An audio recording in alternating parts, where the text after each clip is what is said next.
if you were all 10 years old,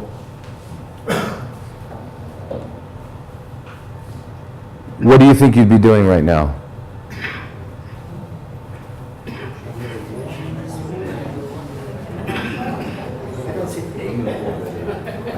You wouldn't be able to be sitting in the chair.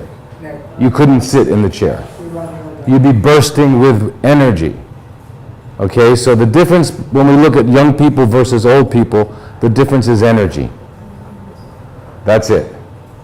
When you see a 9-year-old boy and a 9-year-old girl, they just run. And then they turn around and they run. They got to get the energy out. They can't stop. Okay, that's what we call health. All right, and then as you get older, you run out of energy. Until you finally have no energy and the game is over. Now, if somebody is sick, what are they saying to you? They're saying, let's say they call you at the office and they go, I don't feel good today, I'm going to stay home.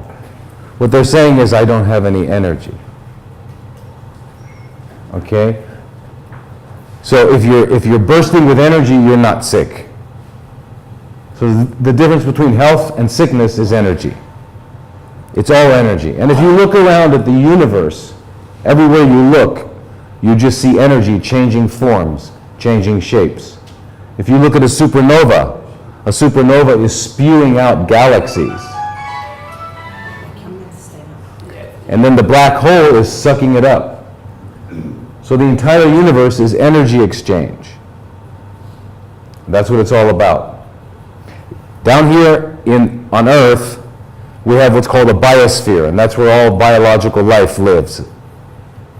And this biosphere it has different components that are taking different parts of the energy, trapping it for a while, and then letting it out, and then someone else grabs that energy. So to be alive is to be able to hold energy for a while. In my office in the United States, I have a potato clock. Have you ever seen a potato clock? It's a clock. It's got 2 electrodes, and you plug it in. You stick the electrodes into the potato, and the clock works. Because the potato's alive. It's got a bioelectrical charge. It will last 2 to 3 weeks, and then... Okay? Now, if I baked the potato, would the clock work? So what did I take away from the potato? Energy. I took away life. So to be alive is to be able to hold a charge. And what I mean by that is, if you came and said, okay, I want to know how my heart's doing, I will listen to your heart, and then I will do an EKG. And on the EKG, I will see this.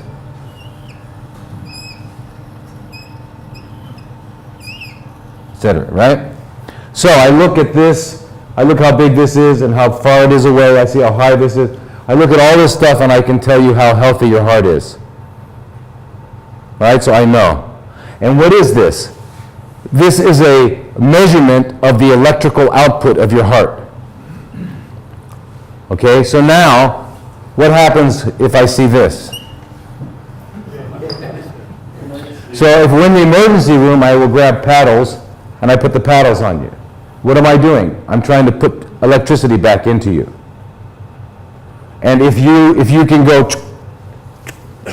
you're alive. If you can hold a charge, you're alive. If you can't hold the charge, you're dead. So I just want you to understand that when we talk about energy in biological systems, we're talking about electricity. It's electrical energy. If I want to know how your brain's doing, we do an electroencephalogram, an EEG. If I want to know your muscles are still strong, we do an EMG. Okay, in other words, we're looking at your electrical, the ability of your, or the waveform, the force, the health of each organ, of each system is defined by its ability to produce a certain waveform, electricity. Okay, so now, to give you, I want to give you an idea of the electricity. Our bodies have about somewhere, some people say 60 trillion, some people say we have 100 trillion cells. I don't think anyone's ever counted, but somewhere between 60 and 100 trillion cells. Now what are they doing? Well, some cells are doing heart, some cells are doing liver, some are doing brain. They're doing all these different things. In the body, every second,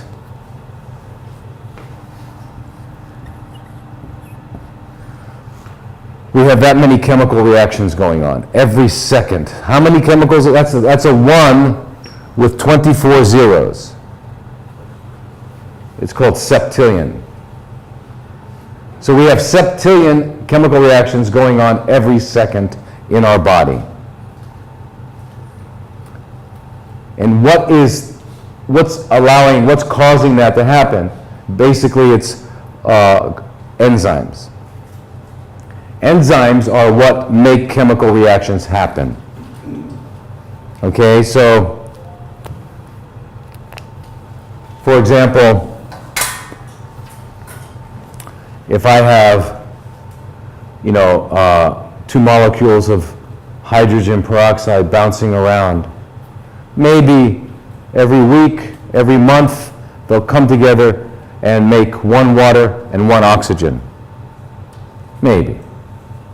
If I have an enzyme called catalase, it will do that at a rate of over 1 million per second. So it's the enzymes that allow life to happen.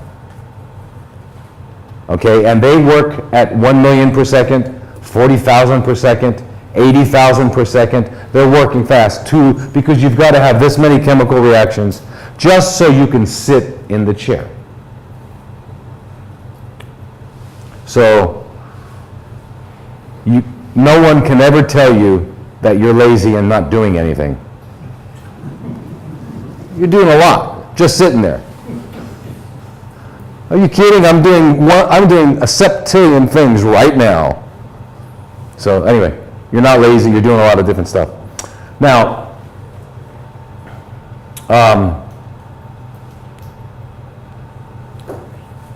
what do I want to tell you?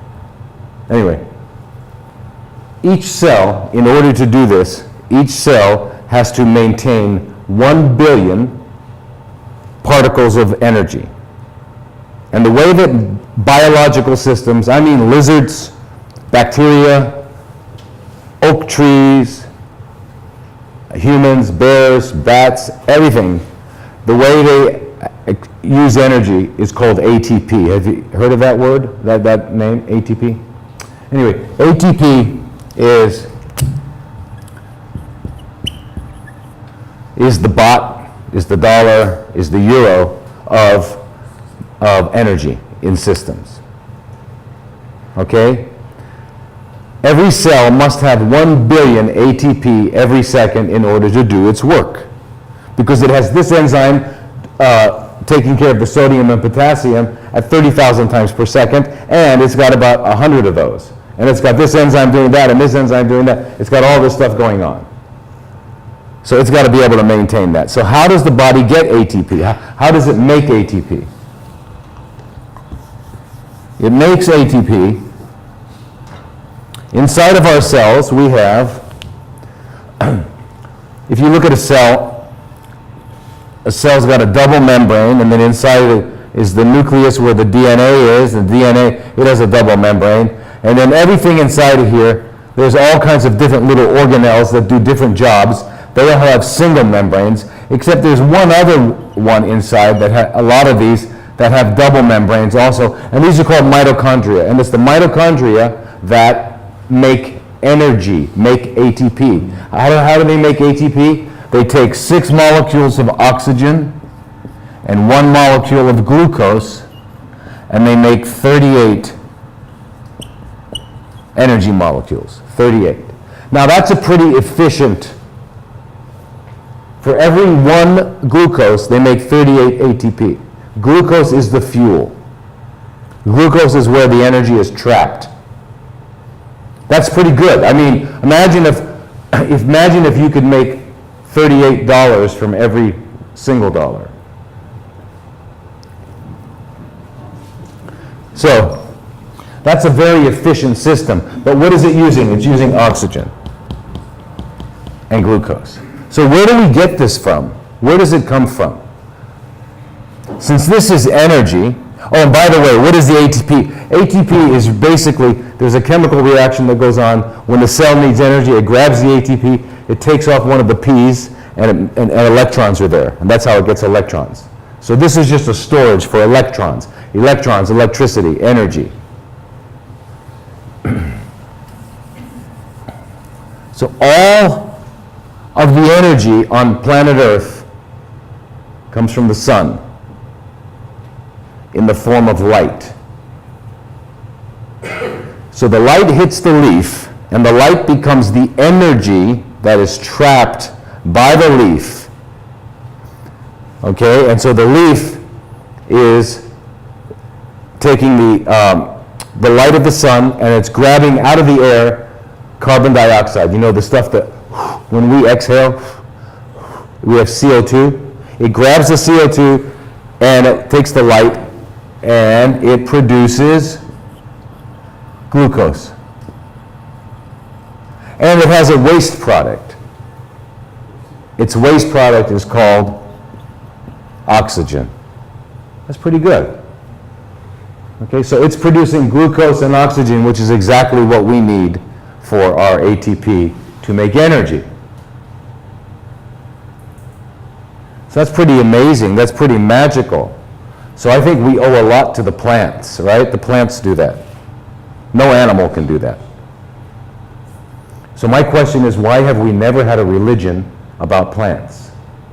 We always have religions about this guy did this guy meditated for 10 years, this guy climbed the mountain, this guy fasted, this guy got hung on the cross. You know, we have all our different, we have religions, we don't have religions to this. And because where does the light come from? From the sun. Well, God.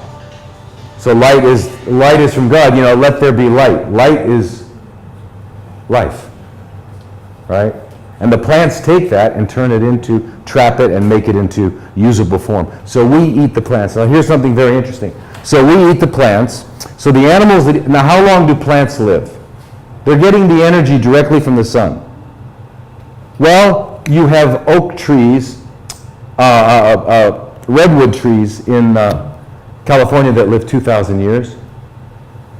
You have olive trees in Israel that live 3,500 years. You can look at a meadow of grass on a hill, and it's been there 1,800 years. Plants just keep going because they have direct energy. What's very interesting is that every time energy is transformed from one form to another, more than 99% is lost. So the plant, even though it's making all this energy and it's living 2,000 years, has less than 1% of the energy of that one ray of sun, of light. That's a lot of energy up there. So now what happens? Now the elephant comes along, and the horse comes along, and these animals come along, and they eat the plants. So how long do they live? Well, the horse lives 30 to 40 years. The elephant lives 60 to 90 years. The chimpanzee lives 55 years. And now the lion comes along, and he eats the zebra, who eats the plants. How long does the lion live? 15 years. How about the coyote? 15 years. How about the hyena? 15 years. How about your little chihuahua? 15 years. So the animals that eat the animals don't eat the animals that eat the animals. The animals that eat the animals that eat plants. Lions don't chase dogs and eat dogs, unless that's all there is. So carnivorous animals, animals that were designed to eat animals, eat vegetarian animals. Why? Closer to the sun, more energy, less garbage. Because remember, life is about what? Energy. And if you're eating for energy, are you going to eat a baked potato or a raw potato? The raw potato. If you're eating for taste, you're going to eat a baked potato. So you're trading your taste for energy. How do you feel after you had some baked potatoes?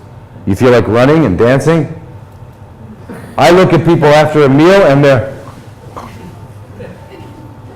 you go out with people and you eat a salad and let them eat a normal meal. And you're going to see. They're all sleepy and and you're like, let's go, come. It zaps your energy because it takes more energy to digest that. Now, of course, you say, but who wants to eat a raw potato? Not me. I agree. Then don't eat it. Eat broccoli. Raw broccoli is pretty good. Mangoes are pretty good. Right. So if you can't eat it raw, then you probably were not designed to eat it. Turns out you can actually make raw potatoes really delicious by slicing them up and soaking them and putting a pesto sauce on them. You can do lots of different things and make this food delicious. But I'm just saying, you have to remember, are you eating for that 5 minutes of pleasure to make your tongue happy, and you're going to trade your energy? Now, by the way, it's the one thing that I can rest assured, I will bet everything I have and will ever have, that you would trade it for all the money in the world. Because if you're a billionaire and you don't have any energy, what's it mean? If you have energy and you're poor, you can become a billionaire. Or you can become a happy non-billionaire.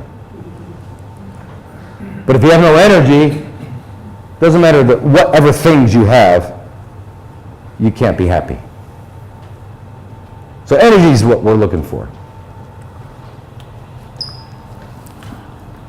So, now, and Erson was, all the stuff that Erson was talking about is exactly the things that get in our way. Now, I want to take you back to the idea of biology. We're talking about biology.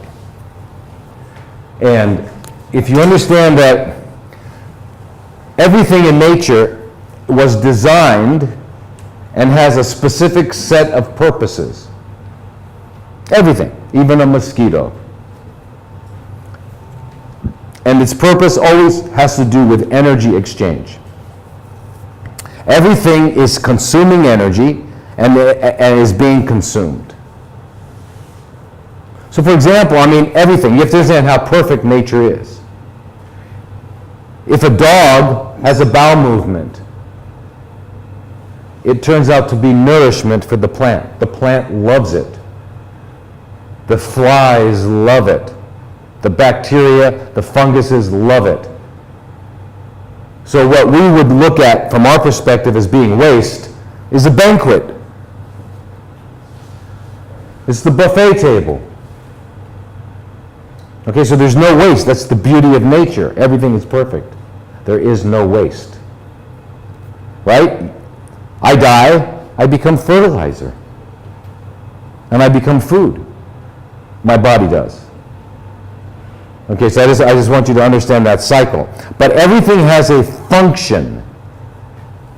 Okay? So funguses have a function. If you took away funguses, you certainly don't want funguses on your toenails. You don't want it here. You don't want it under your breasts if you're a woman. You don't want funguses in your hair. But if we didn't have funguses on the earth, we wouldn't last more than a day. It would be like the garbage men went on strike. How long would a city last when the garbage men went on strike? The funguses recycle dead material. So they have a job, they have a function. Everything has a function. And that function is dependent upon form. Form. Form equals function. And what we say in the medical world, anatomy equals physiology. For example, if I have wings, the function is to fly. If I have gills, my function is to swim underwater. So everything has, every organism's function, you can tell by looking at the organism what it was designed to eat. Because there's only two things that every biological organism is doing. You're only doing two things. Consuming energy and making babies.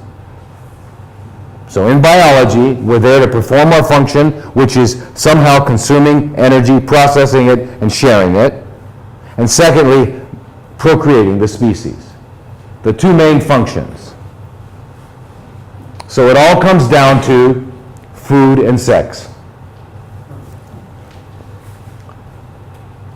Doesn't sound like most people want to hear, especially if you go to church. You certainly don't want to hear that sort of thing. But we're talking right now just about biology, and that's what biology is all about. So every organism has a specific set of functions. So we have to look at the organism's shape. So we look at its shape and its form. So by looking at its shape and its form, we can tell what it's supposed to eat. So if I look at a lion, I can see some things about a lion. A lion's mouth only opens up and down. A lion doesn't have any cheeks. They don't have any lips. Their tongue is very thin. Their teeth are all sharp. Their saliva is acidic. Their digestive tract is very short because when they eat the animal, the flesh can putrefy very quickly. So it has to come out. Their liver has special enzymes. Their claws can kill. Their teeth can kill. And when they look at a cow, when they look at a zebra, they go, have you ever done that? Have you ever looked at a horse and went, what do you like, cows? Sheep? Right? I don't think you've done that. Right? Now, so that's what the lions and the tigers, that's what they're in. Now, the animals that have similar anatomy and physiology are the dogs, the hyenas, the dogs, like that. They don't need to kill. They're lazier. They would rather somebody else kill it first, and they can just eat the corpse. Right? So that's why, if you're ever walking your dog, and there's a dead animal there, what's the dog going to do? Going to get down and smell it. Have you ever done that? When you go to the fish market and they have the fish on display, do you wait till no one's looking and then smell the fish? I don't think so. You go to the market to buy some steak and you have, or if you're walking on the road and you find a dead animal, did you get down and smell it? No.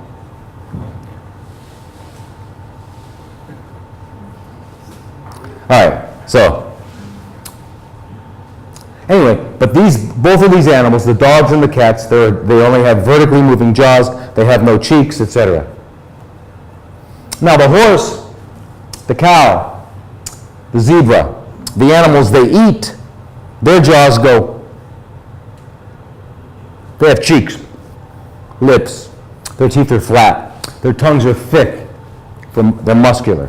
Their digestive tract is very, very long. How long is ours? 10 meters. Our liver doesn't have certain enzymes and it does have other, so anyway. So now we can get away with it. We can eat dog food if we want. I don't think any of us will eat lion food, right? Would you pick up a chicken, rip its head off and start eating it? How about a rat? How about a cow? Will you walk up to the cow, stab it and eat it? No. So we don't like lion food, but we love dog food. We love dog food. But we don't want to eat it the way the dogs do. We send it into the chemist, but we call the chemist the chef. And the chemist heats it up, and they do all sorts of stuff, and they chop it up, and they call it beef. They call it pork chop. And you say, pork? I never saw pork. What do pork chops look like? Is that a beef? Is that a herd of beef? You understand, we have to change the name. and we have to change what it looks like, right? You don't want to have do you want to have the head of the dog, the head of the cow there while you're eating it? Probably not. Well, I mean, some cultures do. But I mean, mostly we don't like that kind of stuff.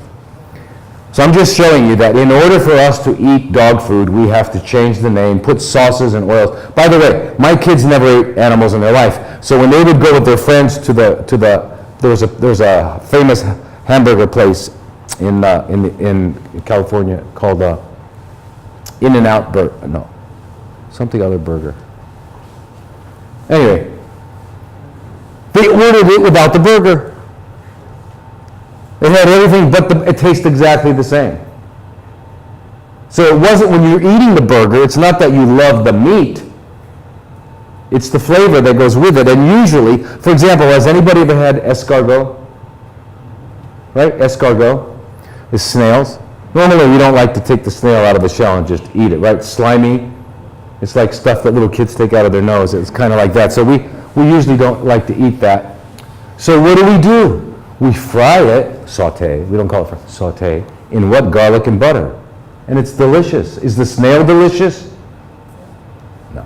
And if you do the same thing with mushrooms, which kind of taste like snails, I mean they chew like snails, it's delicious sauteed mushrooms. So it wasn't the snail you liked, it was the garlic and the butter. You understand? Don't want to understand? Who doesn't want to believe this? You say, well, look, I got to have dinner tonight. I don't want to listen to this guy. He's crazy. How could he be saying such things? Okay, so anyway. So just the main points to understand here are that the energy of the sun is transformed by plants. And the further you get away from that source, the shorter is your life, and the smaller you are, and the less energy you have. For example, a cheetah can run 110 meters per second, pretty fast, for 3 minutes. The horse runs all day. The horse eats grass. Now, if you want a really good steak, are you going to get a steak, a cow that was fed on burgers, or are you going to get a cow that was grass-fed? Grass-fed. Why? Because why? Well, I'm eating the steak because I want to get my protein. Well, where did the cow get the protein from? Shh. You won't say it. Grass. So why don't you become grass-fed? Anyway, now I want to talk about one other thing that's very, very important. And this is critical for you guys and me at our age. We're all the same age. And that is, there's a myth that we grew up with, and that myth is called disease. We all think that when we're born and we grow up, we're told we're going to eventually get sick and we're going to get a disease and we're going to die from that disease. And we believe in diseases. And so what does that mean? We think that a disease is a thing. Like diabetes is a thing. High blood pressure is a thing. And it got into me. So I got to go to the doctor and he's going to give me the magic potion to get rid of this thing. Right? I mean, disease is a thing. Okay, now, what we have to realize, remember we talked about an animal to be alive has to be able to maintain energy. It has to maintain its structure, its form. In biology, that's called homeostasis. We need to maintain our balance, maintain our, So if someone pushes me, my leg goes out like that.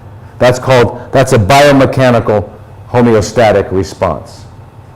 Now, if I'm eating too much pasta and bread and potatoes and cake and candy, and I have a lot of sugar in my fluid around my cells, what do my cells do? My cells are smarter than I am, and they know that the sugar will kill them. So they signal my nucleus in my cells to stop making insulin receptors. So now I have less insulin receptors, and I go to the guy at the white coat, and he says, aha, you have insulin resistance, early diabetes. That's a disease. No. It's my body trying to protect me because I'm eating junk. It's a homeostatic corrective response. It's my body adapting to an unfavorable situation. So now I'm eating kebab in Patong, and I'm eating pizzas and burgers, and my arteries are starting to get blocked up. But my body's wisdom says, we got to keep the blood flow. If I don't keep the blood flow to the brain, stroke. If I don't keep a blood flow here, heart attack. So how do you keep the blood flowing when the pipes are narrow?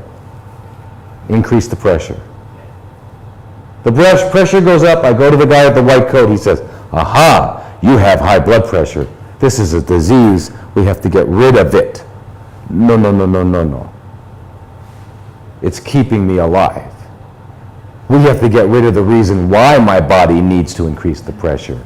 We have to get rid of the reason why my body is becoming insulin resistant. Because has anyone ever gone to the doctor with diabetes and he said, here, and you took it and you're better, no more diabetes? No. You have high blood pressure now, 10 years later, did you cure it? No, you're taking 3 or 4 pills. You found out how to manage it, how to control it. Meanwhile, it's doing the damage that it does. So what we're calling diseases are the body adapting to an unfavorable condition. It's called a homeostatic corrective response. Cancer is the same thing. They're all the same thing. Now listen, when you're using something as a protection, you don't just get rid of it. If I can't walk, right, so I use a cane, and you want to help me, if you kick the cane out, is that going to help me? I'm going to fall. I got to learn to walk first without the cane. And it's the same thing. So you have a disease, we have to undisease you. And that actually turns out to be quite simple. It's quite simple. In fact, anybody with type 2 diabetes can be cured. It's a 4-letter word you're not supposed to use in medicine. Can be cured within 3 to 4 weeks most. I don't believe that. If that were true, my doctor would have told me. You mean your doctor, the doctor like that? The doctor with bacon breath? Is that the doctor you mean? Okay. Listen, when I was an intern, and we would go in, we had to assist the surgeon. So I'm assisting the cardiac surgeon with Dr. Mamiya, a very famous one. He was very famous, open heart surgery. You know what he did after surgery? He went into the doctor's room and smoked.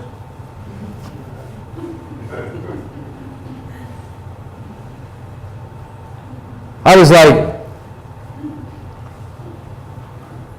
it's unbelievable.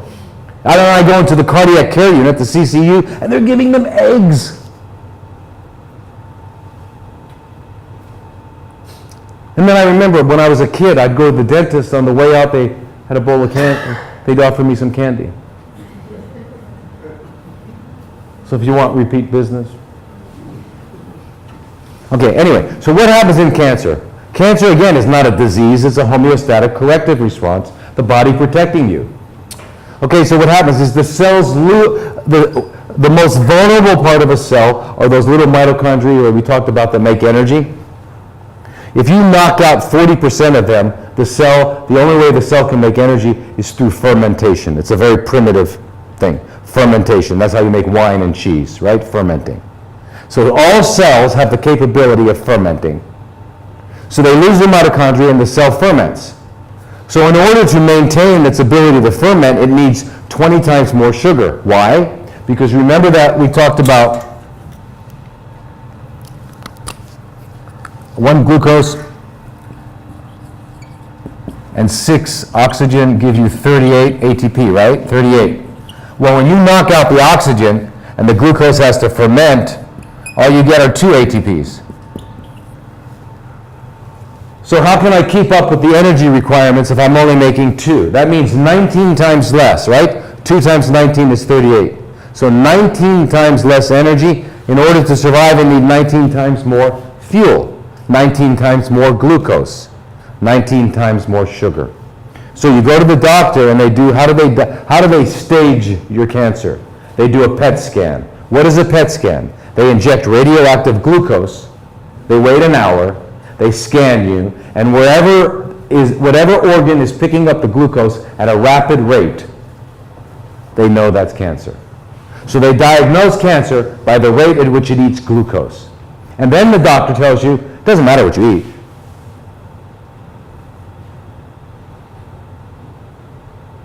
And you say, phew, that's good. And so on the cancer wards, in the chemo wards, they have candy and cake.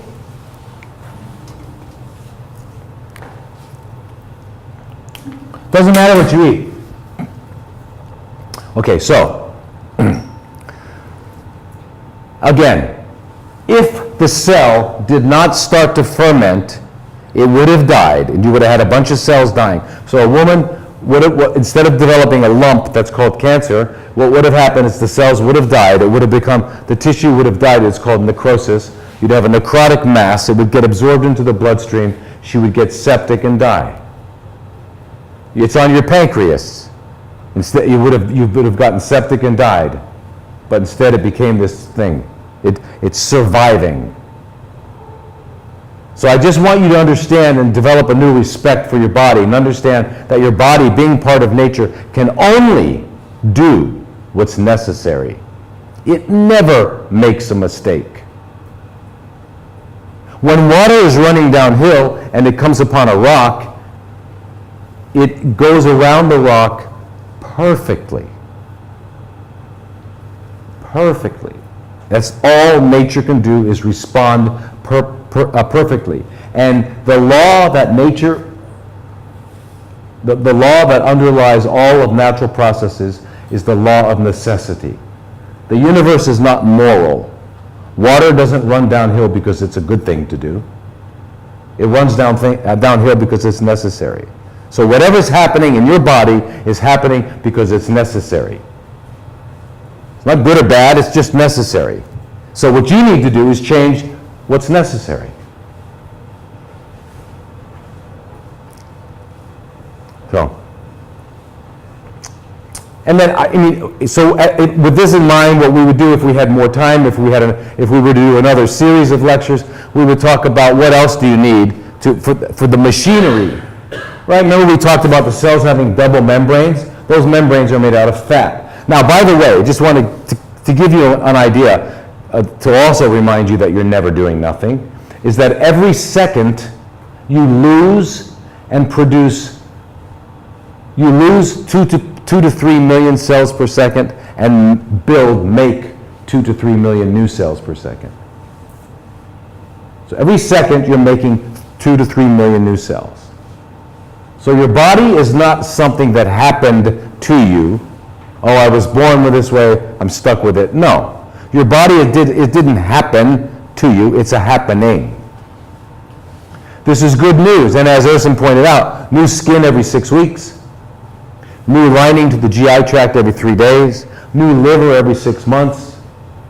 Okay, so if I had a condition last year, I don't have to have it this year. This is actually very empowering information. It should make you, okay, this is changing. It's not that it's changeable, it's changing anyway. That's the way it is. When you stop changing, you've got a flat line, you're dead. Now, I just give an example, a kind of a metaphor. If you look at a candle with a flame, what would you call the flame? A flame. What is a flame? It's a thing. It's a thing sitting on the top of a candle. Right? You can see the shape. Now you get really close to the flame, what do you see? You see streaming gases. There's no thing there. There's a form. The form has a certain shape, but it's streaming gases. It's in continual change. Same with us.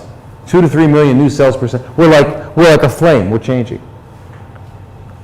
So you can change it. Now, real briefly, just to understand, when we take back, I told you 1 billion ATP. What that means is that when we look at it and we measure it, it's actually about 25 millivolts, 22 to 30 millivolts in the cell to make it run. If you got a millivolt meter, you could measure it. Now, if you damage the cell and it needs to repair itself, it needs to have 50 millivolts. And if you have chronic damage, you need to have 70 millivolts. Now, how do you hold charge? What do you need to hold charge? In electricity, it's called a capacitor. And it turns out that our cell membranes have the exact form and shape and therefore function as a capacitor. So the cell membranes are able to hold the charge. And our cell membranes are made out of fats. So it's the quality of those fats that give the cell the ability to hold the charge. So if I'm at 25 millivolts and I need to get up to 50 to heal because I just banged my finger, I've got to have, my membranes have to be made up of good fats. And if I have cancer or if I have something else, I have to be able to get up to 70 millivolts and hold it there. I have to have strong, good fats.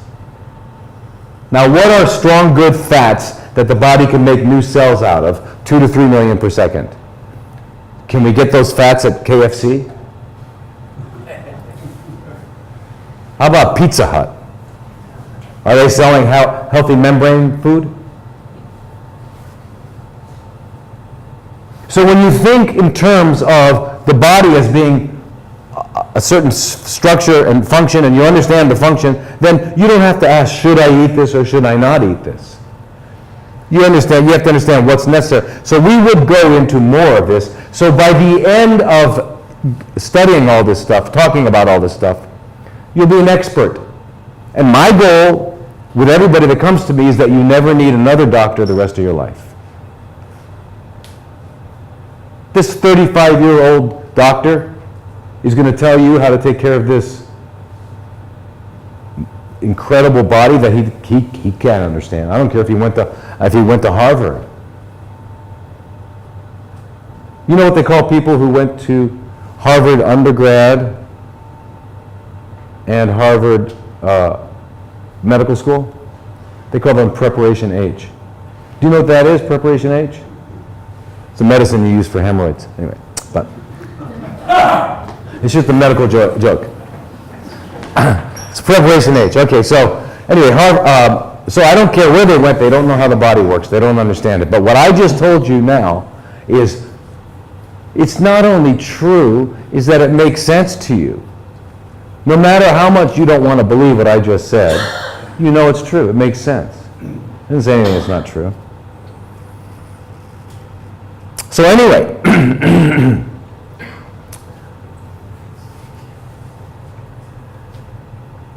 how do we get our energy again? From eating, right? Is that true? We all think we get energy from eating. But then we just mentioned that if you look at people after they eat a meal, they're sitting around. So how does that work? They got energy from eating? But every time he eats, he gets tired. Because the real truth is you get many energy when you stop eating. Remember, the cell needs to maintain 1 billion energy packages called ATP.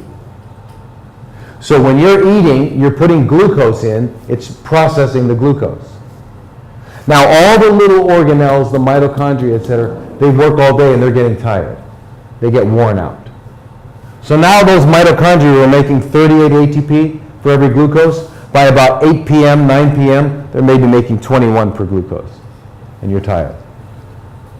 By 10 p.m., they're maybe making 18. And you're kind of just like this. Now you go to bed, and what happens when you go to bed? One of the greatest blessings of sleep is that we finally stop eating.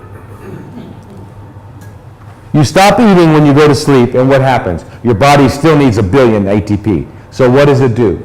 It recycles all the stuff in your cell that it can to use for glucose.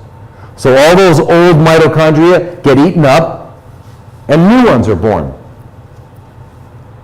And any viruses or bacteria in there are eaten up. So when the cell's not processing food, it's cleaning house and using all the junk for fuel. It's an incredible recycling. It's called the lysosomal system. The Nobel Prize in medicine 2 years ago was for this discovery. It's called autophagy. And it happens when you stop eating. That's why you crawl into bed with no energy, and you feel in the morning you have energy. You didn't get that energy from eating, you got that energy from not eating. You have to not eat so that you can process what you ate and build your machinery back up. So what a cleanse is, when you go to a detox center, and once you learn how to do it, you can do it at home, etc., is you're learning how to, all the tools necessary to cleanse. And what is cleansing? When you say, I'm going to go do a detox, that's the wrong use of words. You don't do it. It happens. All you do is stop toxing. Stop putting in toxins and your body cleans house. So detox is what happens when you stop toxing. Okay, so it's very easy. So you come and you do that. Let's say you bought a brand new BMW, $150,000.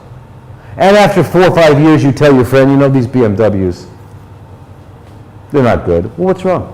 It's shaves, sputters, the stalls a lot. Well, what kind of oil do you put in it? What? Well, when you change the oil, change what? Well, how often do you change what? So anyway, the guy doesn't change the oil.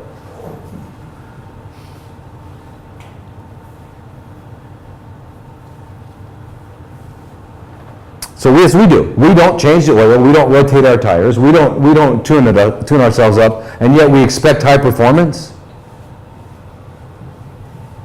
To be nice, we could say that's irrational. To be direct, we could say that's stupid. We treat our cars better than we treat ourselves. We've got to change the oil. We've got to rotate the tires. We've got to do these things. And then we'll be humming along for another 50,000 miles. By the way, something I don't have to tell you guys in this room, the first 50 years in life are free, and the second 50 you have to earn.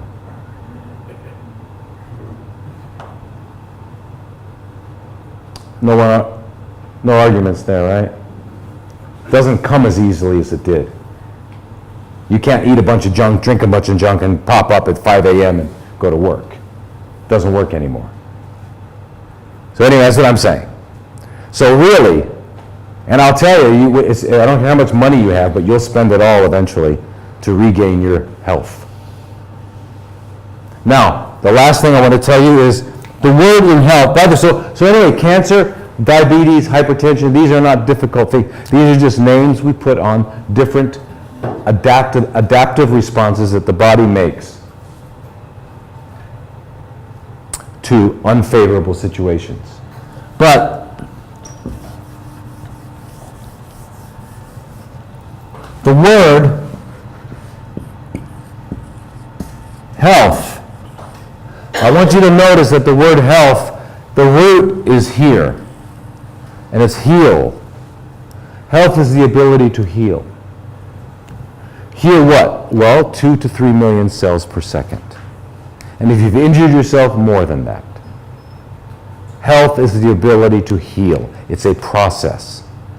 Now, somebody comes up and says they've been watching you and they really think that you're a nice person, nice family, and they say, look, our family has been raising these thoroughbred horses for 100 years. We raise nothing but winners. And we have 2 6-month-old colts here. I'm going to give your family a colt, and I'm going to give your neighbor a colt, a baby horse.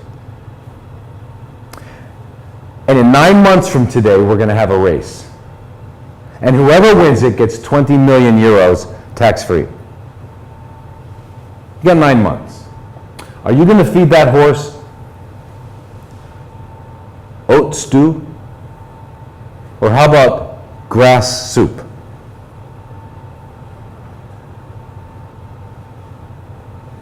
No. And why? Well, because the horse is natural and it needs to eat natural food. Oh, so why would you give your grandson oatmeal and stew? The fundamental problem is that we humans are so delusional that I don't think we're part of nature. So here we are. We're sitting in a box. We got here in a machine. We have relationships with machines. Right? We keep nature out there in the zoo and in the park, not in the house. You wash your feet, whatever. If you get some earth on you, change your shirt. If you get earth on your clothes, your food, don't eat it. But we don't call it earth, we call it dirt. Anyway, just wanted to leave you with that. Just wanted to remind you that the problem is that we don't think we're part of nature. And that's why we don't think we need to live within natural laws. But all the problems that we have are because we live in continual violation of the laws of nature.